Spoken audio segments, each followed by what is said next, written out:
বিশ্ব হিন্দু পরিষদ দক্ষিণ পূর্ব প্রান্তের প্রাক্তন সম্পাদক স্বপন শুক্লবৈধ শিলচরে বিজেপি দলে যোগদান করেন। শনিবার দুপুর 3টায় বিজেপি কাছা জেলা কার্যালয়ে বিশ্ব হিন্দু পরিষদ দক্ষিণ পূর্ব প্রান্তের প্রাক্তন সম্পাদক আরএসএস এর স্বয়ংসেবক তথা প্রাক্তন অধ্যাপক স্বপন শুক্লবৈধ ভারতীয় জনতা দলে যোগদান করেন। তাকে বিজেপি টুপি উত্তরীয় পরিয়ে দলে বরণ করেন বিজেপি কাছা জেলার সভাপতি বিমলেন্দু রায়, শিলচরের বিধায়ক দীপায়ন চক্রবর্তী। উল্লেখ্য, আসন্ন লোকসভা নির্বাচনে বিজেপি থেকে টিকিট প্রত্যাশী সংঘের প্রাক্তন কার্যকর্তা বিশ্ব হিন্দু পরিষদ দক্ষিণ পূর্ব প্রান্তের প্রাক্তন সম্পাদক তথা কাছাড় কলেজের প্রাক্তন অধ্যাপক স্বপন শুক্লবৈধ গত 3রা ফেব্রুয়ারি স্পিড পোস্ট ও ইমেইল যোগে বিজেপি কাছা জেলা সভাপতির কাছে প্রাথমিক সদস্যতা প্রদানের জন্য আবেদনপত্র প্রেরণ করেন। এর কপি ভারতীয় জনতা পার্টির জাতীয় সভাপতি জগৎ প্রকাশ নান্টা এবং অসম প্রদেশ সভাপতি ভবেশ কলিতার কাছেও প্রেরণ করেন। এরই পরিপ্রেক্ষিতে আজ শনিবার তিনি বিজেপি দলে সশরীরে যোগদান করেন।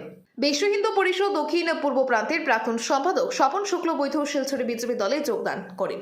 শনিবার দুপুর 3টায় বিজেপি কাছা জেলা কার্যালয়ে বিশ্ব হিন্দু পরিষদ দক্ষিণ পূর্ব প্রান্তের প্রাক্তন সম্পাদক আরএসএস এর স্বয়ংসেবক তথা প্রাক্তন অধ্যাপক স্বপন শুক্লবৈধ ভারতীয় জনতা দলে যোগদান করেন। তাকে বিজেপি টুপি উত্তরীয় পরিয়ে দলে বরণ করেন বিজেপি কাছা জেলার সভাপতি বিমলেন্দু রায়, শিলচরের বিধায়ক দীপায়ন চক্রবর্তী। উল্লেখ্য, আসন্ন লোকসভা নির্বাচনে বিজেপি থেকে টিকিট প্রত্যাশী সংঘের প্রাক্তন কার্যকর্তা বিশ্ব হিন্দু পরিষদ দক্ষিণ পূর্ব প্রান্তের প্রাক্তন সম্পাদক তথা কাছাড় কলেজের প্রাক্তন অধ্যাপক স্বপন শুক্লবৈধ গত 3রা ফেব্রুয়ারি স্পিড পোস্ট ও ইমেইল যোগে বিজেপি কাছা জেলা সভাপতির কাছে প্রাথমিক সদস্যতা প্রদানের জন্য আবেদনপত্র প্রেরণ করেন।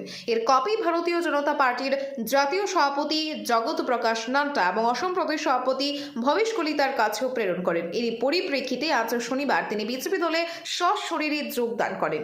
ব্যুরো রিপোর্ট, আজকের বরাক। আপনারা দেখছেন আজকের Barak, a house of digital media.